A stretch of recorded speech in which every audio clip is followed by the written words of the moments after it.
come right back to here, was when I was little, we would go places. He loved his motorcycle, and so he would say, "Hey, let's go for a ride," and we'd take off and just go wherever. And we would stop somewhere, park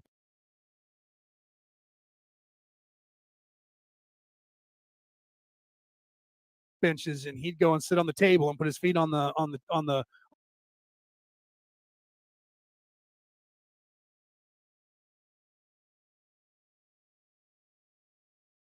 bench, he's sitting up on the table, and he would just watch the world. He would just Mhm. sit there, light a cigarette, get out coffee, have his thermostat with some coffee, and drink his coffee, smoke a cigarette, and he would just watch people. And I Mhm. went and sat down next to him, and I would start talking to him, and he says, "Shh, shh, shh, quiet." He says, "Just watch these people out here." He says, "Don't say anything, but just watch them." He says, "When they don't think other people are watching them, that's when they're truly themselves. And you can learn a lot about people from doing that." And what he was trying to teach me at the time, I was So unaware of it, was the calm to witness the world instead of thinking about it.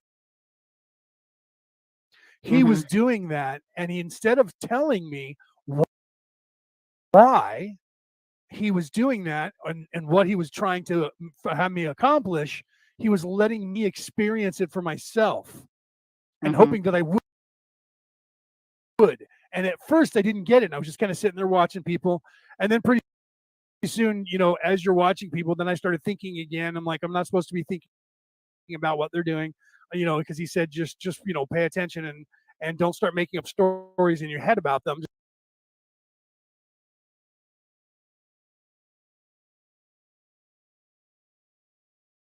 Just let them tell you the story. So he was trying to tell me, be calm, be quiet, and shut up in your mind and just experience this moment.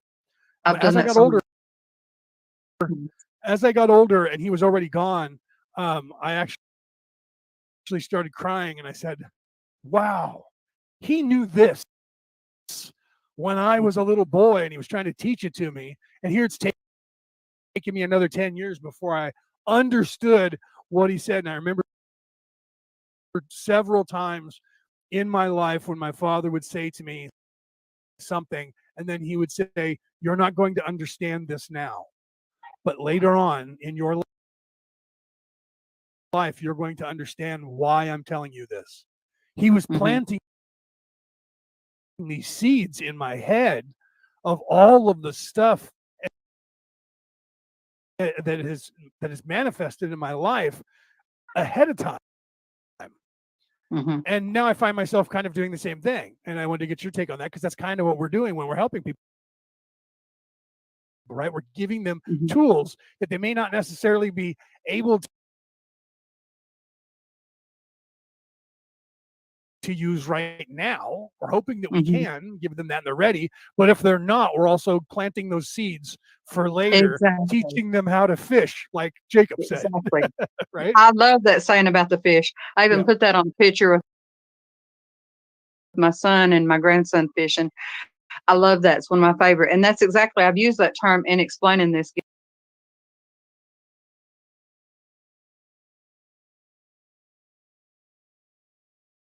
gift as well. Yeah. And I just want people to realize that they can heal themselves. God give us that ability.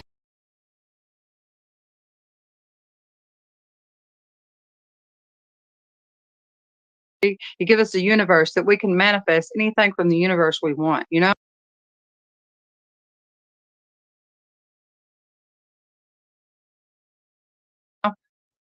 We can.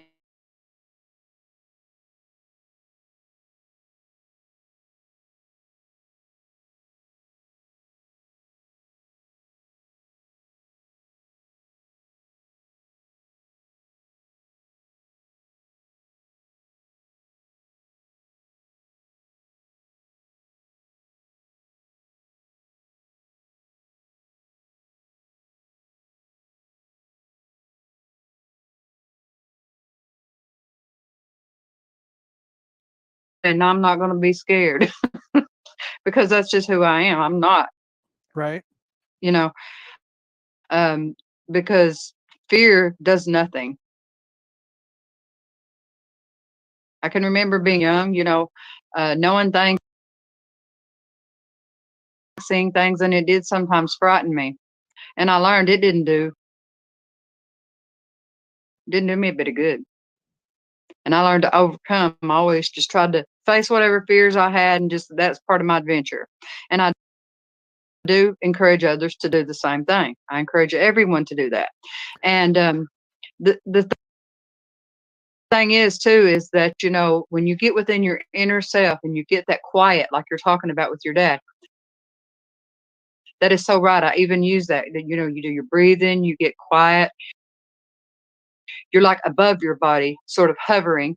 You got this bubble all around you, just beautiful love and light.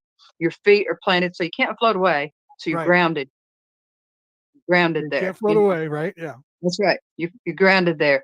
Now you get within yourself. Now whatever it is that needs to be fixed, that's what you need to work on. And that's what I try to help people do, is to help themselves like that. I have to do it to myself. And Oh, I yeah. do admit Yeah. sometimes when I get to the meditative state, I even told Jennifer, I was like, yeah. And I fall asleep a lot of times. And so I know why my poor legs are hurting, because I didn't make it that far down. Right. The monks, when they were going through that, they still do that to this day. One of the things they teach the monks, even in Tibet, when you're getting into these long meditative states, they tell you drink tea beforehand so you won't fall asleep so readily. Right, Right. right. Get some I don't tea and fall get some asleep. Yeah, caffeine in that's you. right. Yeah. That's a good idea. Yeah. When I do it for other people, I don't. I don't fall asleep, but when I do for myself, sometimes I do. Well, that's what happens because you get so comfortable. You get in that place, and that's the same euphoric feeling that you have when the endorphins Mhm. kick in just before you fall into sleep and your mind drifts into the subconscious. It's that same feeling, that warm, Mhm. fuzzy, cozy feeling of peace. Mhm. And no, Yes. nothing hurts. The sound doesn't bother you anymore. Who cares what's going on? You're in that place. It's like being in mom's womb again, Mhm. right? That's right. Yeah, so that's the place we're trying to achieve to continue to return to. If you can hold that place in your conscious life and keep Yes. yourself in that place in everyday Yes. life all the time, Mhm. that's the key. That's someone asked Edgar Tolle, what is the signs that I'm waking up? And Mhm. everything that Robbie just explained to you and talked to you about, and then myself, about the being in that witnessing place, which is outside of your body, just slightly above. And if you pay attention to your thoughts, once you start to listen to your thoughts and get to the place where just prior to your mind thinking it, there's this whole entire concept of what I'm about to say that is already Mhm. there, and then the mind repeats it, and then the mouth repeats it a third time. When you can discern that, that's when you know that you're waking up, because you're going above and outside of the thinking mind and realizing that your thinking as a soul is a whole conceptual idea. And then your mind breaks that down into words and explains it out your mouth. When you Yes. hear that before you hear the mind thinking, you're hearing your thought as a soul that is Mhm. not attached in any way to this body, and that's what controls this avatar. So the Right. entire concept is in your head before it's in your mind. And when you realize that and you start to be able to reach that and access that, that's when you're starting to wake up. And so that's what I meant. If you can keep yourself as much of the day long in that Yes. place, that's you being awake in the now. Yes. And it's always pulling you down. That's what Robbie said. I have to do it to myself. I do too. We all do, because this world is Mhm. a matrix. There's Mhm. many egos that are pulling us, our ego, and pulling us down to keep us in this place. So we have to force ourselves here. In the book of Thomas, like you said, God said there, in that, I believe it was Thomas. It Yes. could have been the Book of Truth, but I think it was in both. That I have already come to you. Mhm. I am not coming to you anymore. You have to now come to me, because I have come to you and give you the tools. I gave you the tools in your past to your soul to now come to me. See them, Mhm. find them, and then come to me. So it is our duty to meet God halfway now. God has come Mhm. all the way down here and said, here's the tools you will need. Find these, see them. And when you do, I'll see you there. They're already in here. And they're already in here, right? It's Mhm. already within you, your Mhm. body. Everything is there for you Mhm. to become and achieve this place, to no longer That's be right. caught and stuck here, that you could leave whenever you want. But what happens is, and I'll tell you this right now, and Robbie will say the same thing. The second you get into that portion of your mind and you say, I can actually leave right now and not have to be stuck here, Mhm. a nanosecond later, you go, yes, but I have to help the rest. Mhm. Mhm. Right? Am I right? Mhm. It Yeah. is right. It is right. I always know I have more work to do. Yeah. Because we do always have more work to do. Let's be serious. Right? Mhm. I mean, the truth is, it doesn't matter where I came from to be in this place. Say I was born Mhm. here and this is my very first time, or that I came with the people that were in the 11th density and came down, which they called the fallen angels and tried to pervert into the devil. Or if I'm a wanderer that came in, or a walk in that came in, and I came from whatever level 4, 5, 6, 7, 8, 9, 10, Mhm. I still have work to do no matter where I am. Yeah, they did try to say that about the RH negative blood. I know for sure they said that. Yeah. That we, yeah, whatever. I'm RH negative. My whole family is. Where I'm O Yeah, negative, as a matter of me fact. too. So I'm the rarest. But you have the negative. We talked about that, right? I have AB negative. Yeah, but you still have the negative, right? So Yes. that's the reinforcement of the genetic royalty in this genetically royal body. Mhm. Right? So the people that have the negative, whatever it is, that they don't have the positive, they have the negative, which everybody thinks is negative means bad. It doesn't. Negative means the good, right? So Mhm. that's one of the markers that says that the soul that's within you, it already has the power of creation. So that means whoever you are in your walk of life, that you are already able to achieve that. You just don't remember it. And then some Mhm. of you don't have that. You have the other blood DNA, and that doesn't mean that you can't achieve that. That just means Yeah. that you're some of the people who got stuck here, and the rest of us, Mhm. that little 10% of the population or the 20% of the population that has those negatives, right? No, it's actually 40, because 10% is the O's, negative and positive, or O and then O negative. So that's 10%. And then everybody who has negative, because everything, A has negative, B has negative, A, B negative, right? They all have a negative. So it's not Mhm. half, but it's less than half. So the scary thing is that, according to what everything everyone has been telling me, is that negative is a wanderer, a walk-in, a star seed, the people that came from the 11th, those people, which makes up about a third or more, almost a quarter of the population of this planet, came here to help. Mhm. So we weren't the ones that were stuck. We're the ones that are stuck with you now, helping you raise your vibration. And that's one of the markers that the governments look for in people's DNAs to find, and they know that you're a wanderer. They try to recruit you and turn you evil. That happened to me. They started recruiting me at 11 and stopped trying to recruit me. They're still trying to recruit me. And I'm 54. Okay. Okay. That's not a joke, right? I That is not a understand. joke. So they want to corrupt you, because Mhm. you have abilities, and that's the ones they grab as children and have that whole 20 and back thing happen to them, because they, before you wake up, they use your abilities and then put you back into place, and they use you for nefarious reasons, even though you don't know it, right? And then they put you Mhm. back into place. So let's get away from politics again, because that scares people and I don't want to create more fear, right? So, Mhm. but I wanted to point that out, because you guys need to look at your own DNA, your own blood type, as well as other things that you don't realize, that are markers that are there, that are supposed to remind your body to wake up, to break the Mhm. conditioning. And that is the same with everyone. So And but the go Native ahead. Americans they're the keepers of the earth, though. the Native Yeah, all the Americans. native people, the Aborigines in Mhm. Australia, the natives in Canada, the Mhm. natives in America, absolutely. The natives that are everywhere. If you look at Central America, South America, all of those peoples, their whole Mhm. ideology, their way of life is completely Mhm. spiritual compared to us. They Yeah. are 100% spiritual, Mhm. right? But they would say they're not because they don't believe they are. But compared to the regular Western world, which is mostly godless, at least they're trying to make it that way. Those people are the keepers of the earth, man. Mhm. I agree. Yes. Yeah, yeah. And they know things that we're just now realizing. The Hopi rock legend, the Hopi people will tell you, the Anasazi, the Hopi, and the Apache that live in the Four Corners areas, and who else am I missing?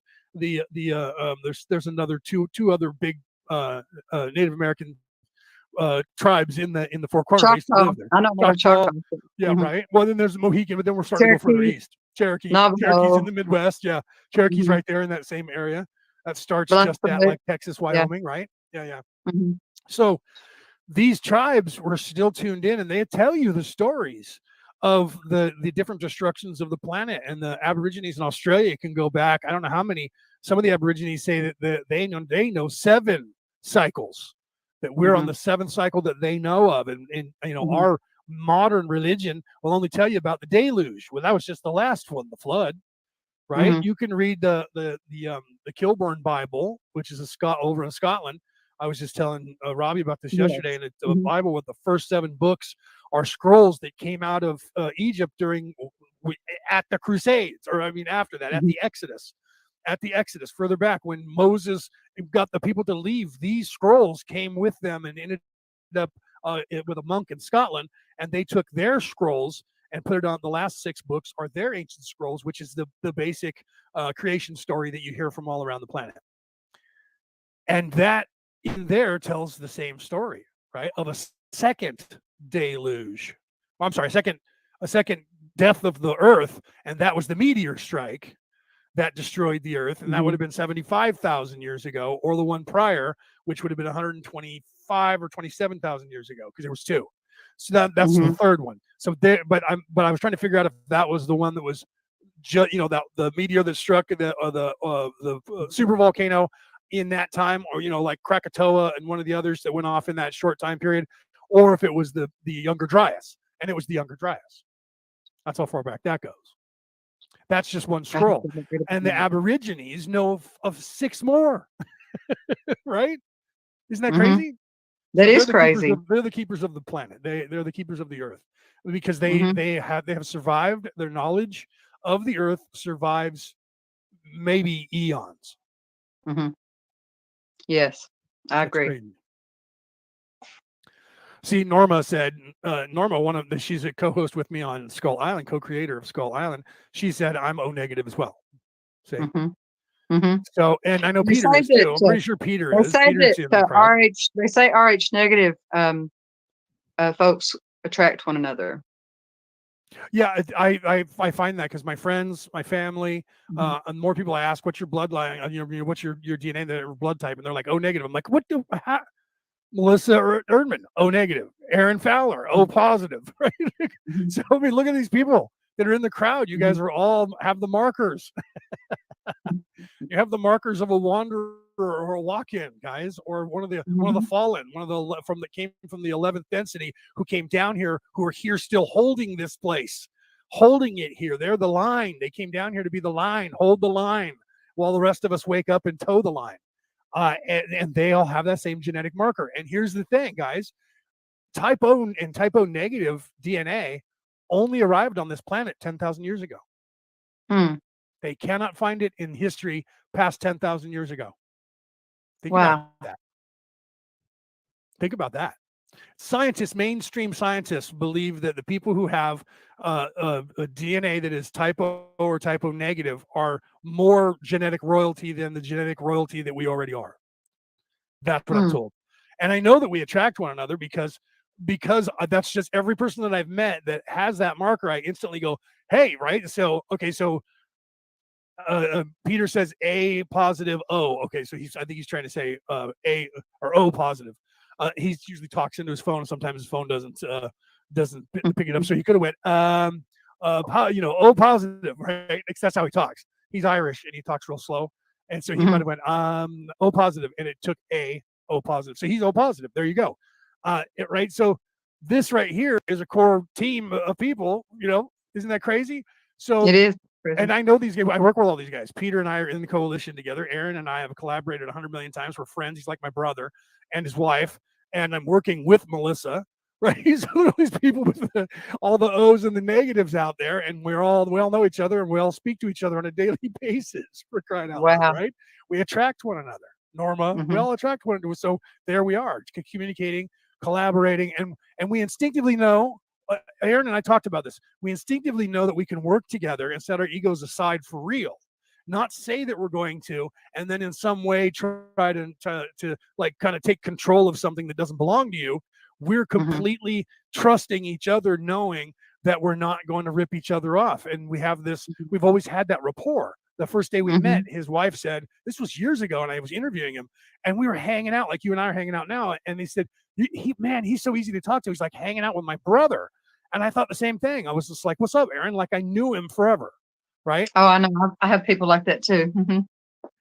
And that's just, and when you meet them, that you're going to be able to hang out with them for as long as you're in their life or they're in your life. And who knows what happens with life. They might be lifelong friends now.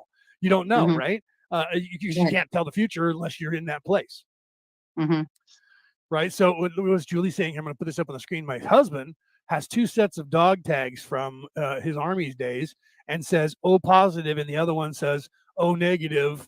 Oh, then he says, right, it's O negative with a wink. I'm O positive.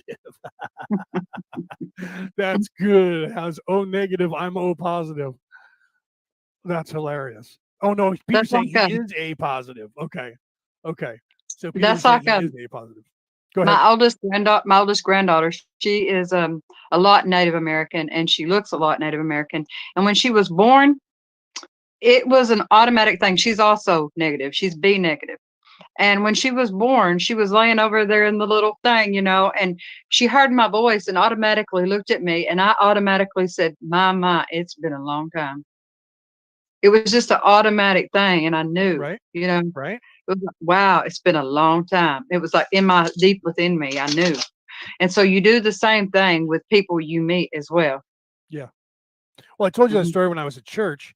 I went to church or maybe I didn't. I went to church and I was meet and greet, right? Everybody's outside before we're all running in. Everybody's, because the priest isn't in yet, and we're all going to talk outside and meet and greet. And then everybody goes inside, sits down, and gets ready. And a person that I knew, came up with another woman and said, hi, this is so and so. I looked at her and instantly I knew that I've known her for many, many lifetimes. Yes, I've done that too. And I didn't say, hi, my name is so-and-so. How nice to meet you. I said, how are you? And she said, it's been a long time. That's why when you said that just now, that triggered the memory. She says, it's been a long time. I'm good. How are you? And I said, I'm fine. And then the girl said, you guys know each other? And I said, no, we haven't met in this lifetime. Not yet. Until now. And she was like, what do you mean in this lifetime? And she's like, because I've known him before this lifetime. And I'm like, I don't know how far back we go, but it's doing my eyes good to see you. And she said the same. And we never spoke again after that. She checked in. Hi, how you doing? How you doing? Meet and greet. And then we went and sat down for church. And then we talked a few minutes afterwards, and she went on her life and I went on my life. But I knew that I knew her, and I knew that I was going to see her again. That's highly unusual in church. You don't usually get that in church. Right. Well, now, mind you, we were outside of church on the steps. Yeah, but still, Right. You usually don't get that. Yeah. Right. Yeah. So we were outside of church on the steps. We hadn't gone in yet, but then, we never spoke again, but I knew that there was going to be a time that I'm going to see her again, wherever, whenever that is. Yeah, that's right. It's amazing when that happens. Yeah. Right. And this is Aaron's answer that he said, yes, sir. Collaboration is the key without trying to control it. Just allow every voice to speak and take turns leading. But see, that's where we realized that we could do that. Right. And work together and not try to be the one that has to be in charge or has to have the fame or whatever. We all know that that's not what we're here for. Right. And so Aaron's responding to what I was saying there. And because absolutely. Yeah. That's how we have a blast doing that show. We have That's fun doing it. awesome. Yeah, yeah, and we're only on the 10th show, right? I think we're on 11 now or 12 this coming week on Wednesday, right? I mean, that's literally it. We just started it. I'm on episode 391 right now, talking to you guys, right? It's actually that's just the episodes that I have posted, so it's actually the real count of this episode is more like 560, but I only have 391 on my MP3 file. I don't Oh, have the archives because the archives are on YouTube, and I haven't gone and ripped them down from YouTube and on my computer, which I think I blew up, so I can't access it. So otherwise, those would be out there for you guys to hear. The first 3.5 years of the podcast would be out on the MP3 file for you guys to listen to. So if you guys that do listen to me on the MP3 file, if you want to hear the first 3.5 years of my broadcast, you'll have to go to YouTube and go back all the way to 2016 when I started to hear those, because they're not readily available on wherever it is you listen to me around the world. They're just not there because I've never put them well, up. I certainly hope I did okay. I was a little nervous talking without, like you, I guess, seeing you on there or talking to you. That's why I stopped that. Like I Yeah. forgot to tell you I was going to do that, and then you were like, "Can you hear me?" I was like, "Okay." She has no idea why I just did that, so I popped back and left myself on because I went, "Okay, she's nervous," and I got that. I had felt, my ego wasn't involved, but all of a sudden the ego was like, oh God, I'm going to sound dumb. Right? Is he even here? That happens if people don't see you. I don't say anything. You don't know, right? So Right. like, am I on my own here? Right? I was watching Alex Coolier, and he was doing a webinar, and it was like that. He was a full screen, and he was sitting there talking, and the guy got up and went into the kitchen to get something, right? And you don't know this as the listener until he stops talking, and then he goes, and same thing. He's like, hello, can you hear me? He's like, is anybody there? And then you can hear the guy off in the distance, yeah, I'm here. And then he runs over to the microphone, you can tell, and he says, sorry, I just jumped up for a second to go get something out of the fridge to get a drink. And he says, but I'm still here. So right, so that happens. And I've been on many productions where we put people up on full screen, and we didn't tell them ahead of time we're going to put you on full screen and leave you there while you're talking, and then they get confused at some point. They go, oh my God, am I like on air by myself? Right? Can anyone hear me? Am I just talking to myself? So when I saw you do that, I went, okay, leave your face on the screen for her, and she can, that way she knows you're there. Baby said, you got to hold my hand. Well, no, that's, I didn't discuss that with you ahead of time. And so then I thought, I hope she's not mad that I did put her on the screen like that, right? So that's why I was like, ooh, back up. No, I'm easy to get along with. I don't get mad easy. Well, when it comes to this, there's the personalities. That's why I said before, when there's a certain group of people that I don't work with because they're supposed to be awake and they have all this like ego, right? Yes. And they're when I like, started I'm getting completely into awake groups, and I'm teaching everybody everything, but then they get, upset about somebody who's in the chat room, or they get upset about somebody talking when they shouldn't be. Who's that person that keeps putting their hand up? You know what I mean? And I'm like, well, right. Yeah, you're not as awake as you think you are, because that shouldn't bother you. Right. Right? I had a very rather awkward experience with that, because I'm been in different groups and try to do readings for people, and that's how I've met a lot of really people that I've helped or that have helped me in some way. And I would offer free readings or whatever. And this one lady, though, she had her own group, sort of basically, I guess, promoting her own business. And she just looked like really gifted, and so I said, she offered me a reading. I'm like, well, you know what, I can't really afford to pay for one right now, but we could trade one. And she was like, oh, you're gifted. I'm like, yes, we could do a trade. Right? And so she started and said all these just really wonderful things about me. I was a little overwhelmed, like, what, really? Okay, that's okay. I don't have big ego up here. It's like, okay, giving me all these compliments. And then I said, I feel a little overwhelmed giving you yours, because you just told me all this wonderful stuff about, myself, and it was almost just too much for me. I can give compliments, but don't take them too well. One of those kind of personalities. Right. And so, but I was like, okay, well, I'll give you your reading now. And so I started giving it to her, and I told her that she needed to be careful of her diet and have a little more exercise, because I could see that she might have a tendency to have like a diabetic, or that she also might have some artery problem. That she might just want to watch her diet. Don't try to manifest this, pray against it, but just kind of watch your diet and to kind of stay on the right. She automatically got mad, fighting mad, and just didn't even want to talk to me ever again. That was craziest thing. I was like, "Oh, I didn't mean to offend you. I'm so sorry if I offended you." She just wouldn't even accept an apology. But I was just seeing something that I thought I should tell her to be careful of with her diet and exercise. And I felt so horrible about that. Right. Right. I mean, but sometimes the truth hurts, right? Yeah, right.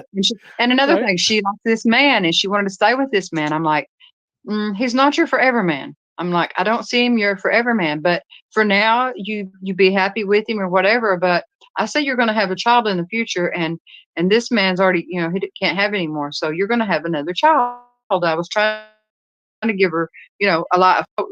No, I like this man. And I'm like, wow, this lady is gifted and was able to tell me a lot of things, and But you she know, was close-minded to that right. avenue, and that'll change as time goes. So Peter, I didn't realize this about. I've known Peter for he and I are in coalition together, but I don't remember how we became friends. We just were on Facebook.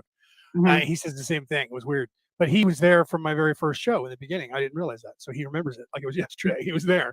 But when I went live, Orion Rising for the very first time, Peter was in my audience.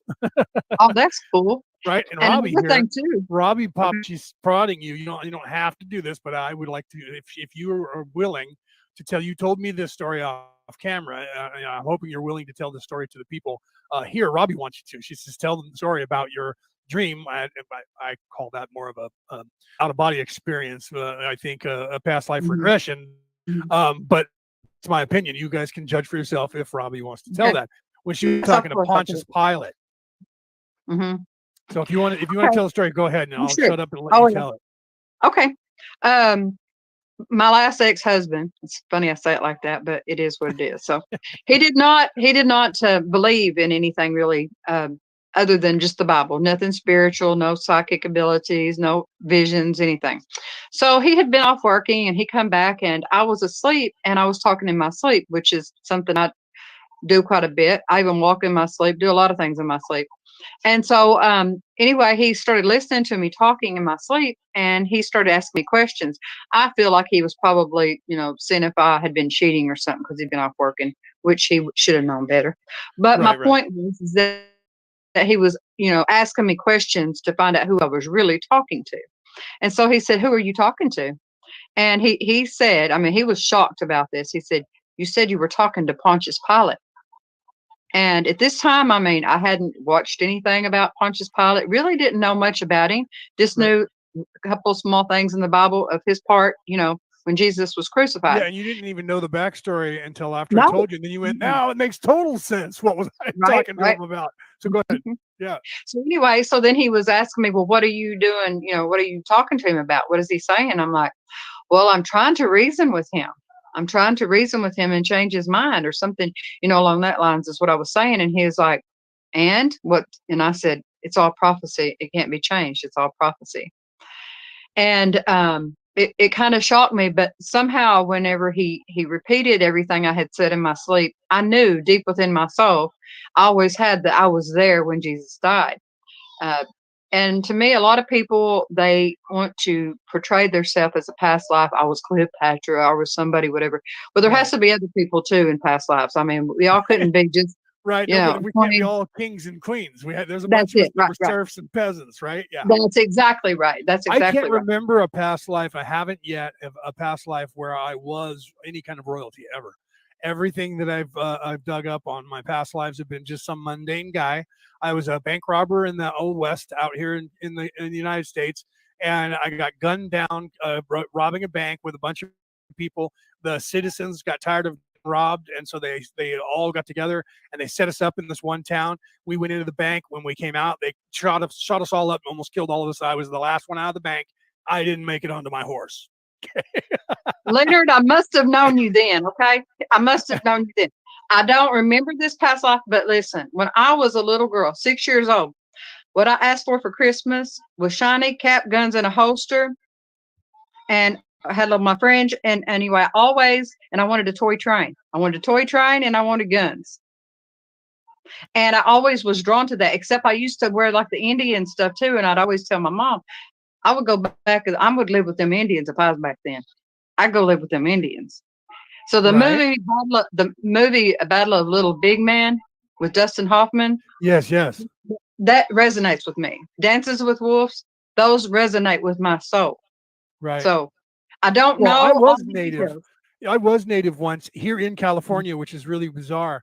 Um, I check this out. I was with my first ex-wife.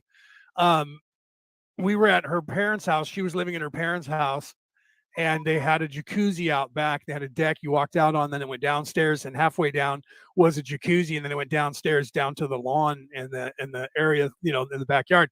And that area, it was over in Benicia, California, or as we say it, Benicia, because it was a landowner's name. It wasn't, everyone says Benicia or Benicia. It's actually Benicia because it was Don Benicia owned that land Mhm. from the Mexicans. They were actually Spanish royalties before the white people took over California. So back before Mhm. that, the natives owned that place. And we were in the backyard with her son, my stepson. And at the time, he was 17 or 18. And I walked over and I sat down in the area. It was a wooden lid that went over with, actually, it was a lid that went over with, had leather on it to cover the jacuzzi, but the whole area around it had seating. And then so you could sit up on the deck and then go into the jacuzzi and then get out of the jacuzzi and sit on the deck. So there was a barbecue at one point and all this stuff there. So I'm sitting there and my wife is down the lawn and my son is up on the patio right above me. And I looked at her, she was walking up, and I said, welcome to what was once a kiva, which is now a jacuzzi. Right. And she says, thank you, may I enter? And I said, please do. And she says, it's a very nice jacuzzi, but the kiva would have been better. And I said, agreed. And I motioned for her to sit down. And when she sits down, all of a sudden, her son, my stepson, is standing up right at the edge of the walkway, and he says, "What the fuck? Pardon my language. Are you guys saying?"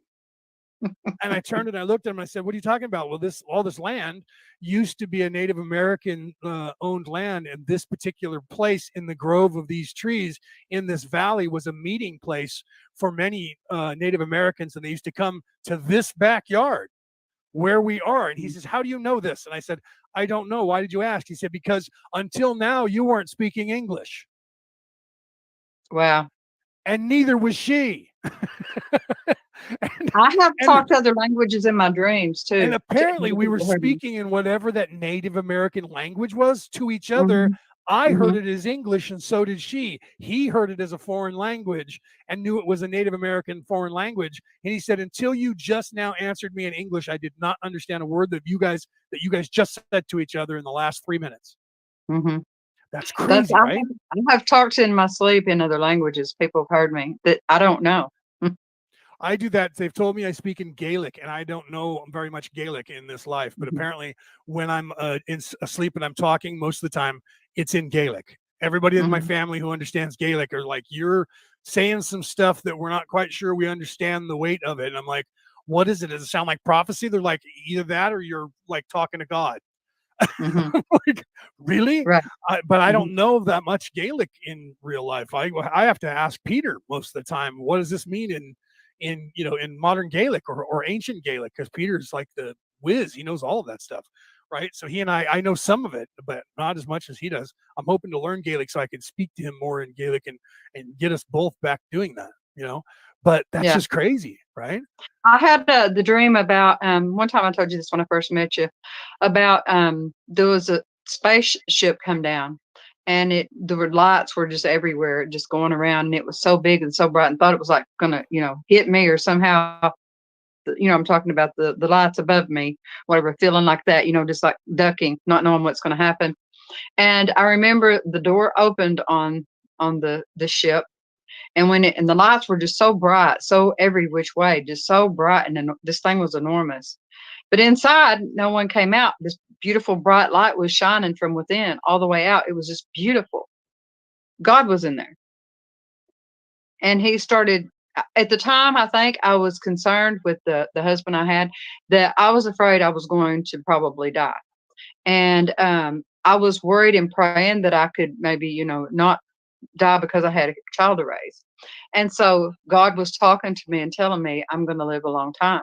He was talking to me telepathically. He didn't like open the door and come out. It was Yeah. telepathically. He spoke to me and told me, no, that I was going to live a long, long life. Hmm. And that was pretty amazing. That is, right? Isn't that crazy? Mm-hmm. When there were things that my father taught me how to do, and my father he would literally be sitting in the room. He did this one time at my sister's house, and this is legit. My sister was freaking out. This is my I have 4 sisters, so was the youngest, the second youngest of the 4 sisters, Jennifer. We're at her house. My dad and I went over. This was when I was a kid, so I was probably 15 or 16 at the time. And we're sitting there at her house, we're talking, and it's getting dark outside. It's twilight. It's starting to get dark. And we're all just talking, blah, blah, blah, blah, blah. And all of a sudden the kitchen light just goes tunk and comes on. Well, I'm sitting next to the light switch, and my dad is sitting over here. The light switch is behind me to the right. I didn't do it. My father did not reach over and do it. My sister is sitting across from him. He was sitting with his arms crossed or something, maybe with a cigarette. He didn't have his arms out. The light goes, boom. She looks up at the light. She goes back at him, and she says, "You did that, didn't you?" And he said, "It was getting dark." He smiled. It was getting dark. But he didn't reach over and turn the light switch on. He just did that. So he also would be sitting there, and we'd be watching TV, and he would say to like myself or one of my sisters, "Oh, wait, get up and go and answer the phone. It's your mom. She's at your grandmother's house."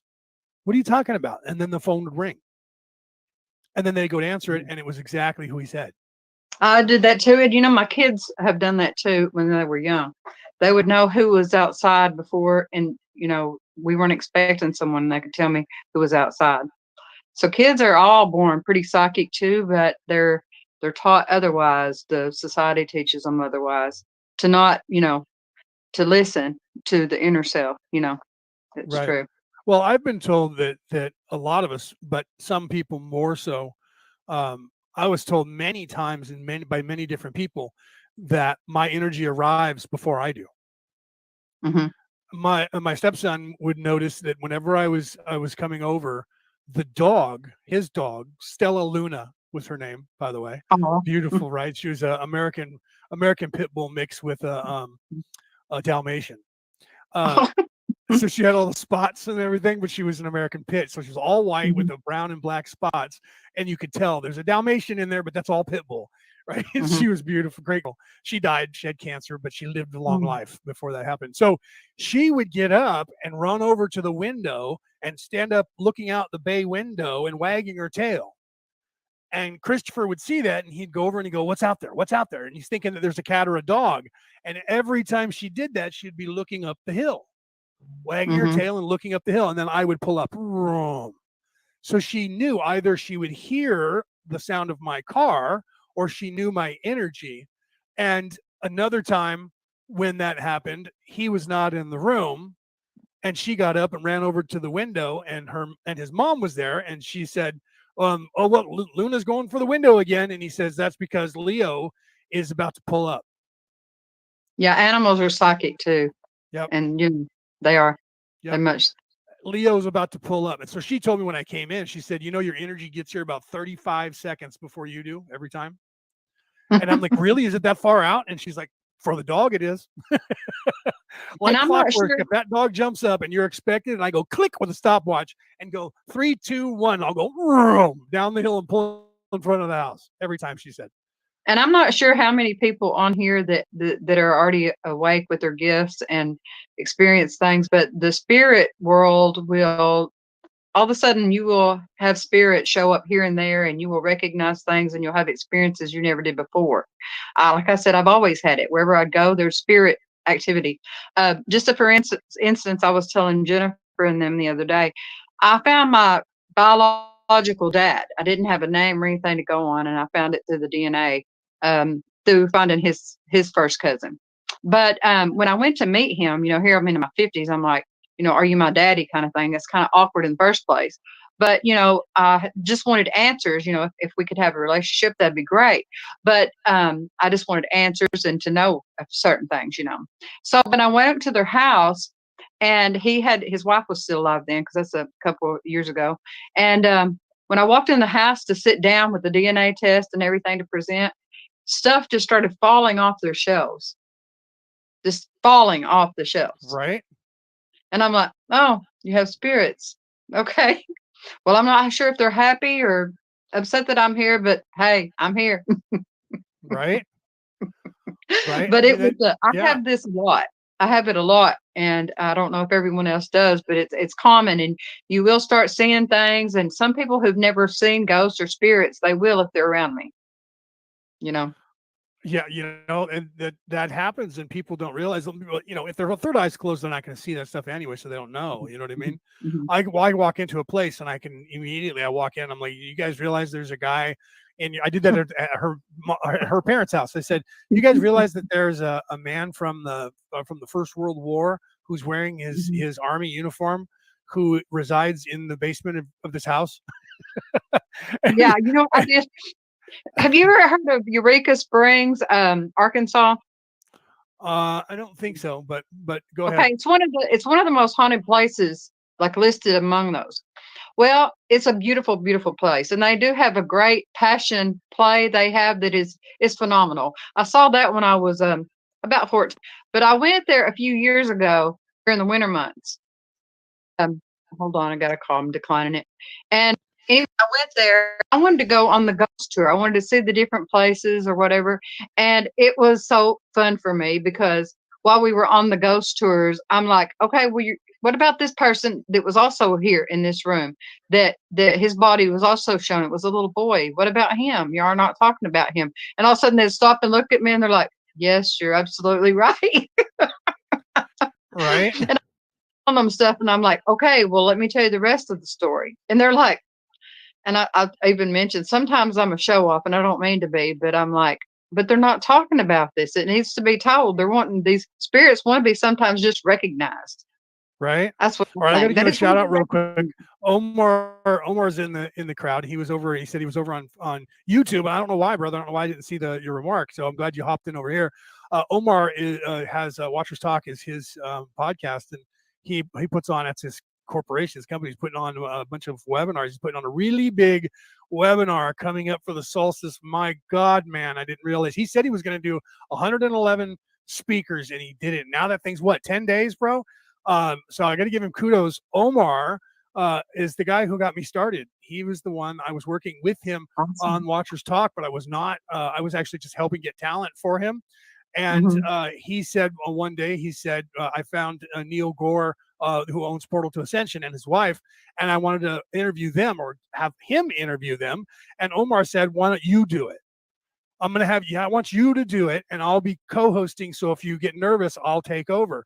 And I sat down and I started talking. I haven't shut up since. Right. So he's the one that inspired me to talk. And before that, I was giving interviews, and I was inspired by I can't think of his name right now. The guy from Paranormal Into the Night. He interviewed me about my books. And he inspired me then to continue interviewing. And then Omar inspired me to be on the other end of the microphone and start interviewing. So now here we are some 8 years later, and I went with him for 2 or 3 years on his show. And then I started my show. He had to take a hiatus. So there was no talk show, and I got antsy. He was gone for like 3 months. So I started my own show, and he came back and went, "Go, brother, do what you're doing." So I wanted to give him a shout out. You're awesome. You're natural at it. You're awesome. He said the same thing. And so the reason I continued doing this was Neil Gore and his wife thought I was a professional that Omar hired. They didn't know that it was my very first time interviewing. Wow.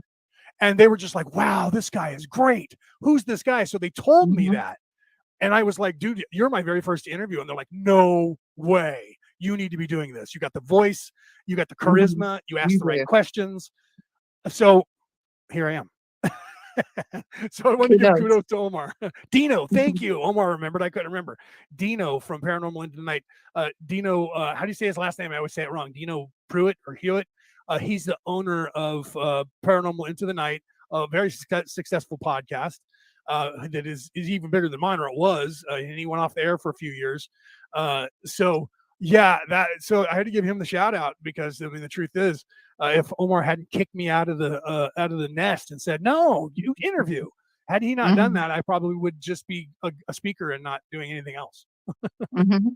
Well, awesome. So now I do both, right?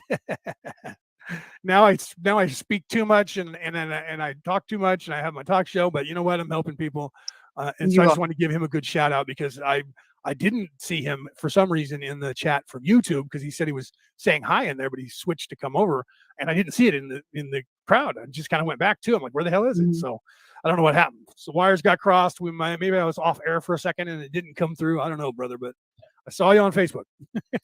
Okay, so yeah, continue. Let me see if I can come up with another scenario where we can go down another angle here for that. For instance, my father was teaching, and I teach people this, and the doctors, of course, try to tell you it's completely hooey, but it's not true. When people get a ringing in their ears, have you had experience with that, where you had a ringing in one of your ears or both your ears, but it's not that ringing like I have because I have damage to my eardrums and I hear that tone all the time in both my ears. Yes. It's not that ringing, but it's a different one that happens in a different way. Do you know what I'm talking about? Right. I do. So my father was teaching me that as a kid, and it's a form of intuition and communication that, you always say, well, your ears must have been burning. That's what they're meaning when they're saying that right there, because it's not that your ears are burning, but sometimes people have that sensation where the ears also get warm, right? And when there's a Absolutely. tone and your ear actually gets warm. So my father, Yes. when I was a kid, would teach me this. He said, pay attention to those moments if and when they happen.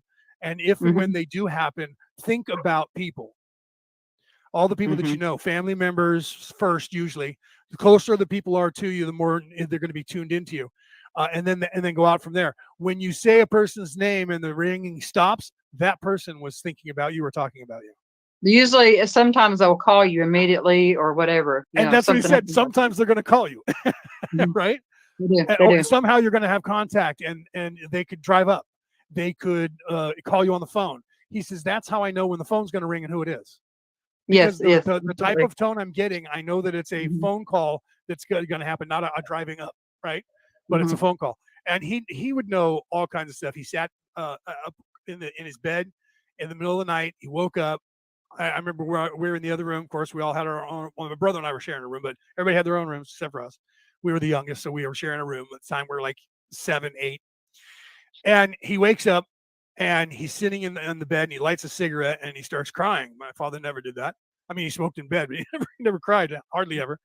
My mom woke up and said, "What's wrong?" And he said, "The phone is going to ring in a couple of minutes. My older brother just died." I have done this. I can't even tell you. It's almost an emotional thing. How many times I have done that in my life. Yes. And there was a time when I was up, I went with my buddy Scott, lifelong friend. I've known him for 35, 38 years. We went up to their cabin. His family had a cabin up in Arnold, which is way up in the mountains here in California. And Mm-hmm. we would go up there every year to cut back all the brush to make a fire break so that we would, if the forest caught on fire, we could control at least the stuff on the ground, right? And Mm-hmm. don't give it any fuel to continue burning. We went up there to do that. And we came in at night, and we were unaware that there was I was unaware. He knew it, but I was unaware that there was already a fire over in the next valley over. And they Mm-hmm. said that the wind might be blowing it towards us, so he was like, we need to go cut back the brush up there just in case. So it Yes. turned out that the fire came right there. And we went up there and we started cutting everything back, and we then continued and cut a very large area, and we took all of the brush and we put it in the gutter. You know how the old-fashioned gutters are. It's just a big gutter that was Mm-hmm. like 5 feet wide. It looked like a river when the water was flowing. That's what the natural gutters are. So they made those, and we put them all in there so that we could scoop it out later if we had to and get it out of there. And eventually the fire was coming closer and closer. We could see it, and then ash started raining down on us. And so we were staying as long as we could. They evacuated the area, and we still stayed. They came down and they had took down our names and told us, you need to listen to this radio station. When the fire is going to get here, if you're going to get trapped, we have to come and get you. You will be mandatory evacuated. We said, okay. So we stayed there, and they turned off the water. We had no running water by this time. Everything was shut down. Everyone was gone. We were the only ones that stayed, so far as I know, in that area. And we continued. And when the news got down to the Bay Area where my family was, they all knew we were up there. And they were like, oh my God, that fire is where they are. And we have no contact with them. So my brother, he's the youngest of all of us. I lived with, he and I still lived with my mom and my stepdad at the time. I was like 21 and he was 19. And he says, no, he says, our father was a firefighter. My brother is up there fighting that fire. He is not dead. I would know if he was dead. And everybody was like, you don't know that. He's like, I know that. Trust me. So then my mom called my sisters. They're like, he's fine. He's fighting the fire. That's what Dad would do. He's not dead. We would know it. So we were gone for 3 days off the grid. No one knew where we were. We were fighting this fire. And finally they came down and said, you have to go now. The fire is about to jump the highway, and you're going to be the last civilians that we're going to let out. We're closing down a 50-mile strip of Highway 4 all the way up to Arnold and all the way back down to, I forgot the name of the city, little town down the way, and I can't, Angels Camp. He says, so you have to go now. So when we left, the truth is we were driving and it was a firestorm. It was blocking out the sun. The flames were shooting up so high, it looked like a volcano had erupted, and it was all dark, and you could see fire like 150 feet in the air. And I took pictures of it, and we literally drove for like 5 miles, and they had a 5-mile long stretch, bumper to bumper fire trucks. Wow. And they actually sat on that freeway, and it jumped over them, and they controlled it as much as they could. And the fire actually burned all the way up to his cabin. And the reason I'm telling the story is from all the work we did, when they saw what we did, they brought all the forestry came down there and used what we did as the last fire break to stop the fire. And we didn't know it. When we left and we came back down, we were still with dirt and grass hanging off our shoes and in our socks and all over us, filthy dirty. We hadn't showered in 3 days. And we go driving, and we stopped at Angels Camp, and then came all the way back down to the Bay Area. And we walk into his house, and his dad says, God damn it. He says, we thought you were dead. And he points to me and he says, and you need to call your mom. So I called my mother, told her what was going on. We were okay, took a shower. And then we ended up going out to get pizza. My girlfriend came from my house. She was camping at my house, waiting to find out if I was alive. She hot-footed it over to his house. And then we went out to get pizza. And then he and I were like, we got to go back up there because we know all the people that are fighting the fire, and we need to know what happened to the cabin. And she's like, I'm coming with you. We had pizza. We grabbed the pizza off the pizza parlor, drove up there. But the whole family kept telling his family, they're okay. We would know if he was dead. My entire family was like, no, he's not dead. We're not in denial. I can feel it. He's alive, and he's fighting the fire. And that's what we were doing. Right. Isn't that crazy? That's right. I know that was a long story, but a lot of times biological, there's biological connection. Sometimes there's always a little bit of gifts in there that people have already recognized that they were dealing with. But I find that the biological connection, a lot of times, just the connection that you have, a lot of times it's because you've lived other lives with those same people, but you have a very deep connection to know if they're alive or if they're not. And just that's kind of like in the search for my brother. I had a psychic friend helping me too, and she would ask me questions, and that's what I do a lot now too, ask people questions to ask themselves, and so she did that a lot. And once there was this church that I kept having feelings about. I would go behind there, and I said, I keep having feelings like right here. I feel so intense, like he had been right here, and I feel it so strong. And so she said, okay, call me whenever you go that way again. So I did. And she said, okay, Robbie, there's going to be a blackbird. It's going to speak to you.